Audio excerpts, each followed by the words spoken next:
किराए की कोई सवारी ले लेते हैं। इस वक्त तक मैंने बाज़ारे हुस्न के मकीनों को अपना फर्जी नाम बताने के अलावा कोई ऐसी बात नहीं बताई थी जिससे मेरी असल शनाख्त जाहिर होती। इनके लिए मैं लाहौर से आया हुआ एक ऐसा शादीशुदा नौजवान था जो एक मुद्दत से छमिया की जुल्फे गिरा गिर का असीर था। अगर मैं सनी के साथ अपनी गाड़ी इस्तेमाल करता तो वो गाड़ी का मेक, मॉडल और नंबर ज़हन नशीन करके किसी भी वक्त मेरे लिए परेशानी का बायस बन सकता था। बेहतर यही था कि मैं अपनी गाड़ी की मौजूदगी को एक राज ही रहने देता, उसे बाद में किसी भी वक्त लिया जा सकता था। सनी इस इलाके में खासा मारूफ और मकबूल था। मुख्तसर से रास्ते में वो लोगों से दुआ सलाम करता, इनकी छेड़छाड़ सहता और उन पर फिक्रेबाजी करता हुआ एक शौक टैक्सी तक पहुंचा तो टैक्सी ड्राइवर भी उसका शनासा निकला। सनी ने मेरे लिए पिछली नशिस्त का दरवाजा खोला। मैं अंदर सिरकने बिना पाया था कि वो उसी दरवाजे से अचानक मेरे ऊपर आन पड़ा और मैं बेख्तियार झुरझुरी लेकर रह गया। वही वाकया धीरे धीरे रूनुमा होता तो सनी के वजूद के गुदाज से मैं यही नतीजा अखज करता कि कोई अल्लड़ दोशीजा बेखबरी में मेरे ऊपर आ गिरी है। मैं तेजी से दूसरे दरवाजे की तरफ सिरक आया। कहाँ जा रहे हो सनी बादशाह? टैक्सी ड्राइवर ने अकब नुमा आईने में हम दोनों को देखते हुए पूछा। चल टैक्सी वापस मोड़ ले, जरा लसबेला के पास जाना है। उसका लहजा खुश्क था। टैक्सी का इंजन बेदार हुआ और फिर वो हरकत में आ गई। इस वक्त इस मसरूफ सहराहे पर इस कदर ट्रैफिक था कि वहां से सीधा गुजरना दुश्वार था, मगर टैक्सी ड्राइवर ने नहायत मुशाकी से बढ़ती हुई ट्रैफिक का रास्ता रोक कर देखते ही देखते यू टर्न ले लिया था। 1-1.5 फरलांग तक टैक्सी झूम की रफ्तार से रेंगती रही, फिर उसने जरा रफ्तार पकड़ ली। तुम छमिया से मिले हो? मैंने धीमी आवाज में सनी से पूछा। लो साहब जी, हमारा बचपन एक साथ गुजरा है। वो यहीं पली बड़ी थी और अब भी कभी कभी हमें याद करती रहती है। मुझे हैरत है कि तुम जैसा कड़ियल जवान भी इस छमिया बाजी कहता है। मैंने कहा, मैं समझ गया। वो हंस कर बोला, ये यहाँ का दस्तूर है। हम लोग बरादरी की सारी औरतों को अपनी माँ बहन समझते हैं। हम लोग आपस ही में इश्क और मोहब्बत शुरू कर दें तो धंधा कौन करेगा और ग्राहक कौन लाएगा? वह उम्र में मेरे बराबर ही होगी, मगर बड़ी प्यारी और समझदार है। वो बरादरी से बाहर की होती तो दूसरी बात होती। वो सब निरे जाहिल थे, लेकिन वक्त और तजर्बे ने इन्हें बहुत कुछ समझा दिया था। सनी ने अपनी दानिश में मेरे एक सवाल का सादा सा जवाब दिया था, मगर मेरी दानिश में वो एक अहम मुआशी असूल बयान कर गया था कि घोड़ा घास से दोस्ती बल्कि इश्क करेगा तो खाएगा क्या? दूर से गंदे और घनौने नजर आने वाले इन बेज़मीर लोगों की जिंदगी में झांकने से मुझे इनकी कुछ मजबूरियां नजर आने लगी थी। वो लोग जिस मकरूह धंधे में मुलव्विस थे उसे तारीखी और मुआशरती माहिरीन तारीख का कदीम तरीन पेशा करार देते थे। वो क्यों और कैसे वजूद में आया, इसके बारे में ज़हन पर ज्यादा जोर देने की जरूरत नहीं थी। वो मजबूरों और बालादस्तों की खुफिया मसालत और मफाहमत की एक सीधी सी कहानी नजर आती थी और तो हमेशा से मजबूरों महकूम चली आ रही थी। मर्द बालादस्त था। जब पहली औरत की कोई जरूरत या मजबूरी मर्द की ऐश कोशी का सामान बनी तो उस पेशे की दाग बेल पड़ गई। मुश्किल ये थी कि खलवत में तवाइफों और तवाइफ आजादियों के तलवे चाटने वाले शुरफा और मुअज्जिजीन में से किसी में कभी इतनी हिम्मत पैदा नहीं हो सकी थी कि ऊपर से आम इनको अपने नाम की शनाख्त दे सकें। इन्हें हमेशा से ऐसा खिलौना समझा गया था जिससे दिल भरकर खेला जाता है, लेकिन इसे अपनी जरूरत नहीं बनाया जाता। और मुआशरे के इन्हीं घनौने तजादात ने हर दौर में इस कदीम पेशी की जड़ों की फराग तिलाना आबियारी की थी। तुम किस सोच में डूबे हुए हो? सनी ने मेरे पहलू में बेतकल्फी से कोनी मार के शौके से कहा। क्या छमिया बाजी से मुलाकात के लिए डायलॉग याद कर रहे हो? तुम्हारी छमिया बाजी तो ऐसी है कि उसके सामने आदमी अपना रटा रटाया सबक तक भूल जाता है। वो खुश होकर हंसने लगा, फिर बोला, जरा उससे देखभाल कर बात करना। इसका खर्चा उठाने वाला कोई अच्छा आदमी नहीं है। उसने तुम्हें छमिया बाजी के साथ देख लिया तो पल भर में तुम्हारी गर्दन मरोड़ के रख देगा। छमिया से एक बार मुलाकात हो जाए फिर उससे भी देख लिया जाएगा, मैंने कहा। लसबेला चौक से पहले पड़ने वाले ट्रैफिक सिग्नल पर सनी ने टैक्सी वापस मोड़ ली। हमारे रास्ते में कहीं भी दाहिनी तरफ मुड़ने की गुंजाइश नहीं थी, इसलिए मैं उस उल्टे सफर पर खामोश रहा। सनी ने टैक्सी को एक सड़क पर मुड़ने के लिए कहा जहां बाएं कोने पर पान वाले की दुकान थी और दरख्तों के साए में कई घोड़ा गाड़ियां खड़ी हुई थी। बिजली के खंभे पर लगी हुई छोटी सी नीली तख्ती पर नुमाया सफेद हरूफ में मानिक जी स्ट्रीट के उर्दू और अंग्रेजी अल्फाज दूर से भी पढ़े जा रहे थे। मानिक जी स्ट्रीट में दाखिल होने के बाद टैक्सी ने 1-2 मोड़ काटे और फिर एक बंद फाटक के सामने रुके। सनी अपनी तरफ का दरवाजा खोलकर नीचे उतरा और बंद फाटक की तरफ बढ़ गया। मैंने टैक्सी वाले को किराया देकर फारिग किया और सनी के पास पहुंचा तो खुले हुए फाटक पर एक पस्ता कामत बंगाली या बर्मी मुलाजम आ चुका था। अगर वो कोठी ही थी तो इसका अहाता बहुत वसी नहीं था। बरामदे में खड़ी हुई भारी बदन वाली अधेड़ उम्र औरत मुझे फाटक ही से वाज़ेह तौर पर नजर आ रही थी। मैं इस वक्त तक जो कुछ सुनता चलाया था उसके बिना पर मुझे ये समझने में दुश्वारी नहीं हुई कि वह अधेड़ उम्र औरत ही जमर्द उर्फ टेरेदारनी थी, जिसे छमिया की मां समझा जाता था। जमर्द ने अजनबी होने के बावजूद गर्मजोश मुस्कुराहट के साथ हम दोनों का इस्तकबाल किया। मामी, ये छमिया बाजी के कोई पुराने कदरदान है। सुबह से बाजार में धक्के खाते फिर रहे थे। इन्हें जवी ने भेजा है। आज आओ जी आओ, मैं सदके वारी, सर आंखों पर आओ। जमर्द मकाराना मुस्कुराहट के साथ बोली, फिर अचानक ही लहजा बदलकर सनी से बोली, तो बस पकड़ के जल्दी से घर जा, तेरी माँ परेशान हो जाएगी। ये किराए के पैसे रख ले, जो बचे इससे शाम को दूध जलेबी खा लेना। ये कहते हुए जमर्द ने अपने कुशादा गिरेबान में हाथ डालकर ब्लाउज के किसी हिस्से में उड़सा हुआ 100 रुपए का एक नोट निकाला और सनी की तरफ बढ़ा दिया। सनी ने किसी हिचकिचाहट के बगैर वो नोट लिया और बरामदे ही से वापसी के लिए मुड़ गया। इस घर का ड्राइंग रूम बरामदे से मुल्हिक था। जमर्द मुझे अंदर ले गई। ड्राइंग रूम की पुरताइश या आराइश में बेतुक पैसा खर्च किया गया था, लेकिन इसमें सलीके का फुकदान था। हर जगह शौकी नुमाया थी। तो तुम मेरी छमिया से मिलने आए हो? मुझे बिठाने के बाद जमर्द ने कारोबार लहजा में पूछा। हाँ जी, मैंने कनखियों से गर्दोपेश का जायजा लेते हुए कहा, बस एक मुलाकात हो जाए तो मैं बड़े सुख से लाहौर वापस जा सकूंगा। हो सकता है कि छमिया जी को मेरा चेहरा भी याद ना हो, मगर उनकी तस्वीर में दिल पर नक्श है। तुम झूठे हो, जमर्द ने बहुत इत्मीनान से कहा। छमिया इस वक्त भी कहीं से तुम्हें देख रही होगी, पहचान लेती तो वो जरूर तुम्हारे सामने आती। चाहे तुम्हें पता नहीं कि मेरी छमिया एक दिन के लिए भी बाजार में नहीं बैठी। तुम किस तरह पूरे शहर में ढंढोरा पीटते फिर रहे हो कि कई बरस पहले तुमने छमिया के साथ वक्त गुजारा था। मेरी छठी हिस्स बेदार होगी। मैंने बेखबरी में जिस चट्टान पर कदम रखा था वो भयानक दलदल की सूखी पटरी साबित हुई थी। सनी ने जमर्द से जो कुछ कहा था मेरे सामने कहा था। इसमें वो बातें शामिल नहीं थी जिनका हवाला वो दे रही थी। इसका मतलब था कि इससे पहले ही फोन पर हर बात बता दी गई थी। शायद इल्मुद्दीन मुझे वहां उलझाए रखने के लिए दानिस्ता गायब हुआ था। वक्त हासिल करके उसने फोन पर जमर्द से हदायत ली, फिर मुझे पता देने के बजाय सनी के साथ इस अंधे कुएं में धकेल दिया जहां वो मोटी नायिका मेरे इस्तकबाल के लिए तैयार थी। मैं खुशफहमी में मुब्तला होकर मसाइब के एक नादीदा जाल में फंसा था। जमर्द एक सेहतमंद और बेहया औरत थी। मैं आसानी से जेर कर सकता था, मगर मैं औरतों पर हाथ उठाने का जरा भी कायल नहीं था। मैंने खून शाम तेरों के साथ अपनी जगह छोड़ दी और फुनकारती आवाज में कहा, बुढ़िया, मैं सागा की तलाश में यहाँ आया हूँ। मैं मौजूद हूँ डैनी। एक सर्द और सफाकाना आवाज ने मेरा दिमाग हिला कर रख दिया। मैं अपने दुश्मनों को मायूस नहीं करता। मैं आवाज की समत में मुड़ा तो अंदरूनी दरवाजे से सागा नॉर्मल चाल चलता हुआ आ रहा था। वक्त ने उसकी कनपट्टियों पर बर्फ जैसी सफेदी बखेर दी थी, लेकिन बरसों बाद भी वो चेहरा मेरे लिए अजनबी नहीं था। नक्श, उसका हर नक्श मेरा जाना पहचाना था। सागा के हाथ में बड़े बोर का एक बेआवाज रिवाल्वर दबा हुआ था, जिसकी मुहे बाहिनी नाल मेरी तरफ उठी हुई थी, और सागा के पहलू में एक हसीन और जमील दोशीजा खड़ी बड़ी मतानत से मेरी तरफ देख रही थी। मैंने वो सारे जतन सागा को तलाश करने के लिए किए थे। मैं उसके जरिए रास और मैडा तक रसाई हासिल करने का ख्वाह था, लेकिन उसे यूं गैर मुतवक्का तौर पर अपने रूबरू पाकर मेरे वजूद में खौफ और सनसनी की लहरें से सरायत कर गई थी। वो न सिर्फ मेरे सामने आ खड़ा हुआ था, बल्कि उसने मुझे पहचान भी लिया था। मैंने अपनी दानिश में खासी मुनासिब मनसूबाबंदी की थी। मैं घर से सिर्फ यह इरादा लेकर निकला था कि बाजार हुस्न के मकीनों से सागा रूस की तकील का पता हासिल करके लौटाऊंगा और फिर मुनासिब तैयारी के बाद सागा पर हाथ डाल दिया जाएगा। मगर फखरू, जवी और इल्मुद्दीन ने हैरतनाक मकारी से काम लेते हुए मेरे सारे अज़ाइम पर पानी फेर दिया था। मेरे दानिश में वो तीनों औरतों की कमाई पर पलने वाले बेजमीर और कभी दल्लाल थे, जिन्हें इज्जत व आबरू और दीन धर्म से दूर का भी सरोकार नहीं था। वो सिर्फ और सिर्फ पैसे के लिए दीवाने थे और चंद टिकों के लिए दुनिया का हर जलील से जलील काम सर अंजाम दे सकते थे। मगर मुझे खूबसूरती से सागा की चुंगल में फंसा कर उन्होंने साबित कर दिया था कि पराए पैसे पर नजर रखने के साथ साथ साजी जहनों के भी मालिक थे। मैं किसी पेशगी प्रोग्राम के बगैर अचानक ही उनसे मिला था। मामला तय होने तक हम चारों हर लम्हे एक दूसरे की नजरों के सामने मौजूद रहे थे।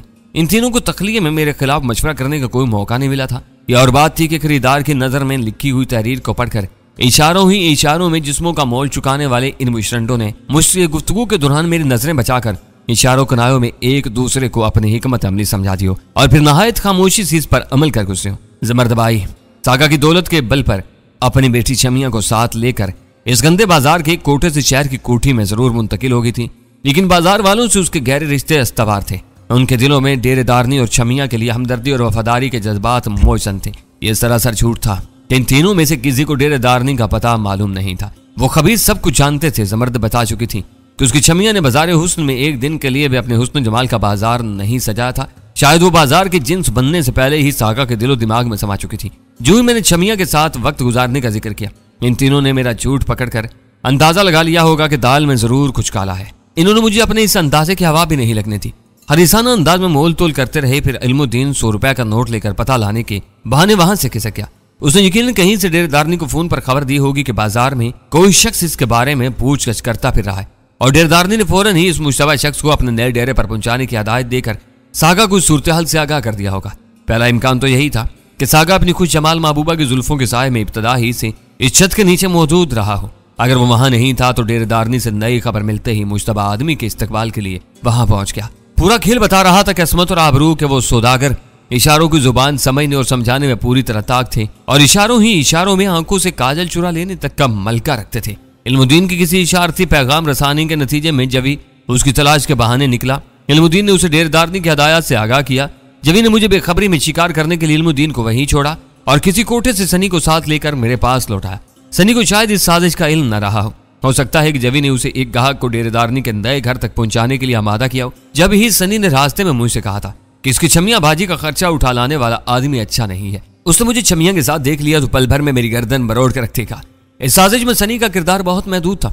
वो जब तक खामोश रहा उसकी मर्दाना वजाहत का भरम कायम रहा, लेकिन जुबान खोलते ही उस बदनसीब ने अपना वो भरम भी खो दिया। वो हसीन था लेकिन अपने लबो लहजे और लचकीली चाल ढाल की वजह से मुकम्मल मर्द था। न शेव की वजह से औरत था, न तीसरी जिन्स का रूप भी नहीं धार सकता था। फितरत और इसकी मखसूस मुआशरत के होलनाक तजाद ने उसे कुछ भी नहीं रहने दिया था।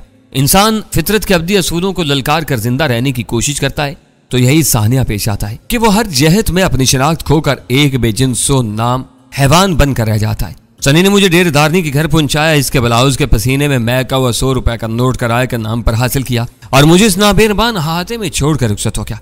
वक्त अपनी रफ्तार से चलता है और अपनी राह में आने वाली हर शय को रौंद कर बस चलता ही चला जाता है। ये इंसान के अपने जज्बे और एहसासात होते हैं जो कभी इसे वक्त के थम जाने का एहसास दिलाते हैं और कभी बर्क रफ्तारी का, लेकिन हकीकी यूं नहीं होती। मिनट हमेशा 60 सेकंड का होता है और साल 365 दिन का, लेकिन जब बात सोच पर आती है तो वक्त की बसात लिपट जाती है। सालों और सदियों का हिसाब लम्हों में ज़हन के स्क्रीन से गुजरता चला जाता है। सदियों के ज़हनी सफर के बावजूद हम अगला सांस लेते हैं तो खुद को इसी माहौल में मौजूद पाते हैं जहां हम इस सफर के आगाज से पहले थे। इस वक्त भी यही हुआ। सागा के लड़का सुनते ही मेरे ज़हन में गुजरे हुए वाकयात की रेल तेजी से चलती चलेगी।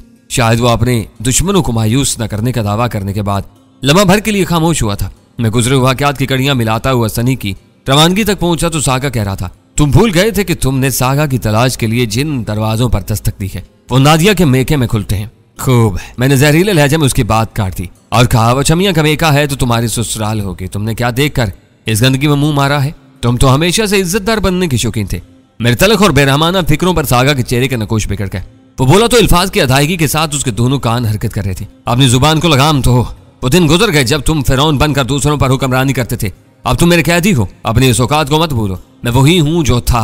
मैंने काटदार लहजे में कहा, ये जो अपनी कैंचली बदल रही हो, वक्त ने तुम्हें जरा सा सहारा दिया है तो तुम फिरौन बनने की कोशिश कर रहे हो। हालांकि तुम्हारी असल कुछ और ही है। तुम्हारी बीवी बल्कि होने वाली बेवा को इसके दलाल शाजिया कह रहे थे। तुमने इसे नादिया का नाम दिया है और इसके हुस्न पर मर मिटने वाले इसे छमिया जानी के नाम से पुकारते हैं। चंद महरूम आशिक इसे नाजिया भी कहते हैं। ऐसी बेनामो निशान और सस्ती औरत को अपने पहलू में खड़ा करके तुम मुझे जताना चाह रहे थे। मेरे अल्फाज बहुत तीखे और लहजा इससे कहीं ज्यादा काटदार था। सागा के चेहरे का रंग बदलकर तारीख सा हो गया और वो खतरनाक गुराट के साथ बोला, नादिया तुम्हारा नरखड़ा दबाएगी तो तुम्हें मालूम होगा कि ये क्या हिस्सा है। तुम अमल की उम्र गुजार चुके हो। अब जन्म जली बेवाओं की तरह जले घटे अल्फाज ही का सहारा ले सकते हो। यह तुम्हारी बदनसीबी या मेरी खुशनसीबी है कि तुम खुद चलकर मेरी चार दीवारी में आ गए हो। शायद तुम्हें मालूम नहीं कि आजकल तुम्हारी खोपड़ी का भाव बहुत ऊपर चढ़ा हुआ है। मैं आसानी से तुम्हें नहीं बेचूंगा, तुम्हारे पूरे दाम वसूल करूंगा। जिंदा मगर बेदस्तो पाक डैनी के लिए मुझे हर कोई मुंह मांगा मुआवजा अदा करने के लिए तैयार होगा। मुझे सागा और रास अलमेंडा के गढ़ छोड़ के बारे में पूरा इल्म था। इसकी हर्जा सराई पर मेरी जुबान खामोश न रह सकी। मैं तलखी से कहा, तुम्हारे पहलू में खड़ी हुई लड़की के दाम लग सकते हैं। तुम्हें खरीदने वाला तुम्हारी इस अश्वतराज महबूबा की बोली पे लगा सकता है। तुमने अपनी दौलत के बल पर इसे छमिया से नादिया बना लिया है।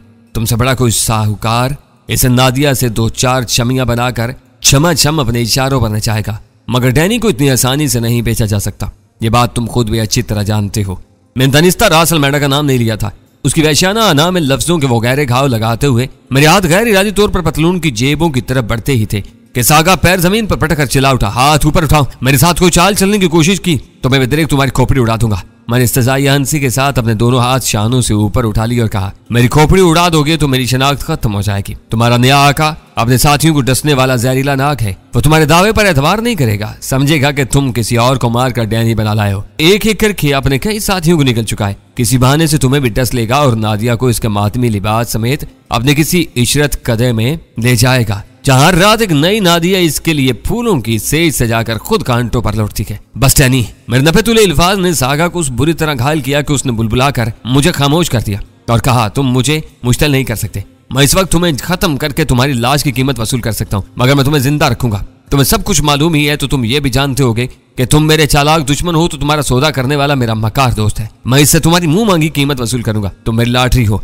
मैं इस लाटरी से पूरा पूरा फायदा उठाऊंगा। मुझे ये जानकर दुख हुआ है कि अपने कान हिला हिला कर जीदारी से अपनी रोजी कमाने वाले सागा को आज अपनी लाटरी के लिए बाजार हुस्न के अनपढ़ दलालों के सहारे की जरूरत पड़ रही है। मैंने अपने अंदर की दहशत को दबाते हुए मुझसे आसमाना लहजे में कहा, इन घटिया लोगों के सहारे मुझे घेर कर तुम क्या हासिल करना चाह रहे हो? अब इस बाजार का नाम लिया तो मैं तुम्हारी जुबान गद्दी से खींच लूंगा। वो पिपर कर बोला, वो बाजार हुस्न नहीं, जिंदा लाशों का बाजार है। चार लड़की अपनी जरूरतों के लिए सरेशान नीलाम चढ़ती है, अपने मनहूस खरीदारों के मकरू दस्तेबाजों में अपनी अदाकारी के जौहर दिखाती है और फिर मुआवजा लेकर अपनी किसी तंग कोठड़ी में दुबक जाती है। इनमें से हर एक मेरा एहसानमंद है।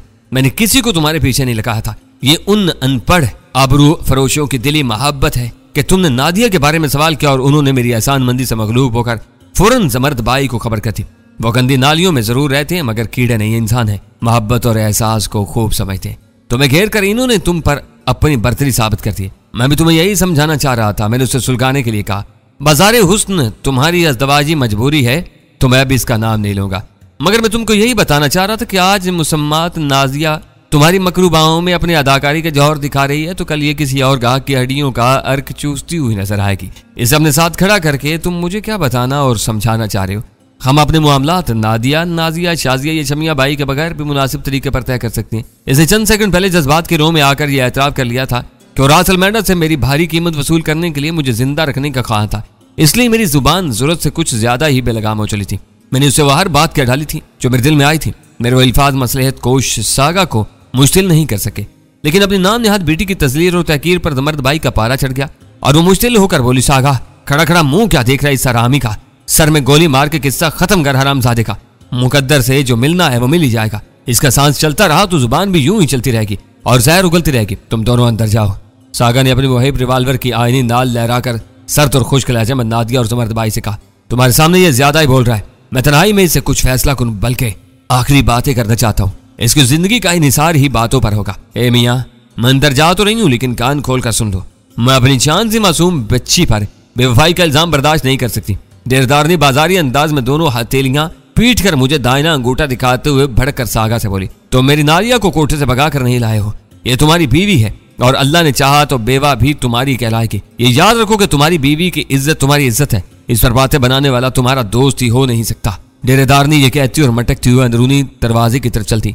सागा के साथ नमूदार होने वाली होशरुबा नाज़नीन उससे पहले ही उस दरवाजे से गुजरकर अंदर गायब हो चुकी थी। सागा मेरे वजूद पर से नजर हटाए बगैर उस कमरे में बढ़ाया और नहायत इत्मीनान से एक सोफे पर दराज हो गया। तुम क्या चाहते हो? मैंने उसके हाथ में दबे हुए रिवाल्वर की मुहिब आईनी नाल में झांकते हुए पुरतशवीश आवाज में पूछा। उसके चेहरे पर छा जाने वाली करख्तगी से मुझे वाकई खौफ महसूस होने लगा था।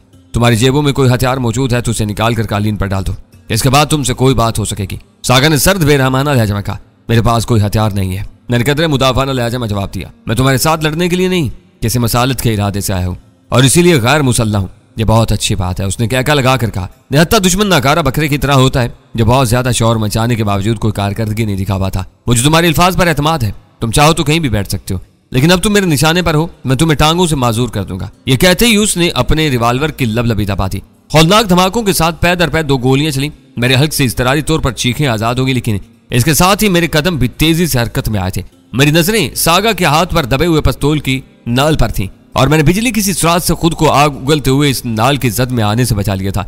रिवाल्वर की धुआं उगलती नाल के पीछे सागा की आंखें हैर से फैल गईं। इसे यकीन नहीं आ सका था कि मैं उसकी चलाई हुई गोलियों से खुद को बचाने में कामयाब हो गया था। मेरे यूं बच जाने में मेरी फुर्ती से कहीं ज्यादा सागा की बेपरवाही का दखल था। उसने फर्ज करके कि मैं उसे फायर करने की मखसूस पोजीशन देखकर भी अपनी जगह से नहीं हिलूंगा, मेरी पिंडलियों की बुलंदी पर दोनों फायर झोंक मारे थे। मैं इसकी चलाई हुई गोलियों से बच तो गया था, लेकिन मेरा दिल खोपड़ी में धड़कने लगा था और मेरे बदन के मुसामों से बेख्तियार ठंडा ठंडा पसीना फूट पड़ा था। मैं इस वक्त ड्राइंग रूम के दाखिली दरवाजे के करीब मौजूद था। दरवाजा खुला हुआ था। अगर मैं वहां से भाग निकलने की कोशिश करता तो कोई भी मेरी राह में हायल नहीं हो सकता था, लेकिन वो सागा से मेरी जिस्मानी लड़ाई नहीं थी। मेरे हाथ खाली थे जबकि वो भरा हुआ रिवाल्वर लिए बैठा था, जिसके चैम्बर में से सिर्फ 2 गोलियां इस्तेमाल हुई थी। मेरे फरार की सूरत में वो अपनी जगह से हिले बगैर भी मुझे गोलियों का निशाना बना सकता था। मैंने अपनी इस मखदूज पोजीशन के पेश नजर फौरी तौर पर वहां से भागना और वहां से निकलने का इरादा तर्क कर दिया। फरार के बजाय मुझे इसी छत के नीचे रुककर सागा का मुकाबला करना था। इसकी आंखों में सफाकी तैर रही थी। कुछ नहीं कहा जा सकता था कि मेरे ऊपर कब तीसरा फायर चौंक मारेगा। मेरी उकाबी निगाहें धीरे धीरे ड्राइंग रूम के वजनी फर्नीचर का जायजा ले रही थी। मुझे शिद्दत से ऐसी किसी मजबूत औट की तलाश थी जो सागा की चलाई हुई मजीद गोलियों को बेअसर बना सके। सागा ने धमाकों की परवाह किए बगैर बहुत बेखौफी से मेरे ऊपर फायर किए थे। वो एक दूसरे से अलग थलग बने हुए बड़े बड़े मकानों पर मुश्तमिल आसूदा आबादी थी। मकानों की सिर्फ अहाते की दीवारें मुश्तरिक थीं, वरना हर घर अपने हिसार में बिल्कुल मुकम्मल था। खुली हुई फिजा की वजह से कुर्बो जवार में रहने वालों को जरा भी अंदाजा नहीं हो सकता था कि 2 गोलियां कहां चली थीं, और शायद सागा की इत्मीनान का सबब भी यही था। फायरिंग तवातुर से होती रहती या इसके साथ कोई शोर गुल होता तो लोगों की तवज्जो इस तरह मफजूल नहीं हो सकती थी। जहां हो वहीं किसी सोफे पर बैठ जाओ और होश में रहकर मेरे सवालों के जवाब दो, वरना मैं इस बार तुम्हारी खोपड़ी में सुराख कर दूंगा। चंद सानियों के बाद सागा ने घुरा कर कहा, तुमने देख ही लिया है कि अब मैं तुम्हारी धौंस में नहीं आ सकता। जरा सी भी चालाकी दिखाई और मारे जाओगे। मैं बहुत एहतियात के साथ इस अकेले सोफे पर बैठ गया जो जरूरत पड़ने पर मुझे आड़ भी मुयस्सर कर सकता था।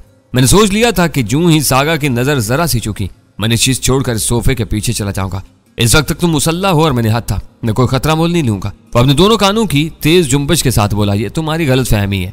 मेरी तलाश में इस ठिकाने तक पहुंचकर तुम अपनी जिंदगी का सबसे भयानक खतरा मोल ले चुके हो। मैं सोच भी नहीं सकता था कि तुम जैसा मक्कार आजम इतनी बड़ी हमाकत का इर्तिकाब करेगा। शायद तुमने सोच लिया था कि मुझसे यहाँ मुलाकात नहीं हो सकेगी और तुम औरतों को डरा धमका कर मेरा कोई ना कोई सुराग हासिल कर लोगे। तुम ठीक कह रहे हो, मैंने गहरा सांस लेकर कहा। मैं हर तरफ से दुश्मनों में घिरा हुआ हूँ। मुझे मालूम हुआ कि तुम भी इनसे मिल गए हो, तो मैं अपने गुस्से पर काबू नहीं रख सका और तुम्हारी तलाश में निकल खड़ा हुआ। मैं तुम्हारे सामने हूँ, तहकीर अमेज हंसी के साथ बोला। मुझे तल कर खा लो। मैं तुम्हें पहले ही बता चुका हूँ कि मैं तुमसे मुसालत के लिए आया हूँ। तो सादम की राय इख्तियार करनी होती तो खाली हाथ इधर का रुख नहीं करता। मैंने मसलहत की राय इख्तियार करते हुए कहा। फिर जमर्द भाई को और मुझे आंखें दिखाने का क्या मतलब था? इसकी आंखों से बेअतराई मुतरश्शि थी। इसे मेरा मान समझ लो। शी के दिनों में सबके साथ मेरा रवैया ताकमाना होता था। मैं भूल गया था कि शी खत्म हो चुकी है और हम दोनों बराबरी की सतह पर आ चुके हैं। मैं बतदरीज नरम पड़ता जा रहा था। तुमने अपनी दानिश में शी को तबाह कर दिया था। वो इस्तज़ाइया लहज़ा बोला, तुम्हारे जमाने में शी पर्दादारों की तंजीम थी, आज इसे मर्द नई जिंदगी दे रहे हैं। सुना है कि जिमी लाइट कभी किसी के सामने नहीं आता था, लेकिन अब मैं खुद सुपर आई मैन से मिल चुका हूँ। उसकी दोनों सिल्वर आईज मैंने अपनी आंखों से देखी हैं। सागा के इस इंकिशाफ ने मुझे चौंका दिया और मैंने हैर से पूछा, क्या तुम ये कहना चाह रहे हो कि अब जिमी लाइट के बजाय कोई और शी का सरबराह है और वो सरेआम अपनी शनाख्त दिखाता फिर रहा है? बात को चक्कर में मत डालो। उसका लहजा दुरुस्त हो गया। जिमी लाइट कहाँ गया ये मुझे नहीं मालूम। मेरे लिए सुपरमैन वो है जो 2 सुनहरी आंखों पर काबिज है। तो मैं ये भी बता दूं कि मैं शी का कोई आम आदमी नहीं हूँ। बहुत जल्द मुझे भी एक सिल्वर आई मिलने वाली है और मैं यहाँ का आई मैन बन जाऊंगा। तुम ये बताओ कि थोड़ी देर पहले तुम अपने साथियों को डसने वाले किस जहरीले नाग का जिक्र कर रहे थे? इस वक्त तक मैंने सागा से इस किस्म की जितनी बातें कही थी रासलमेंडा के बारे में कही थी, बस उसका नाम नहीं लिया था।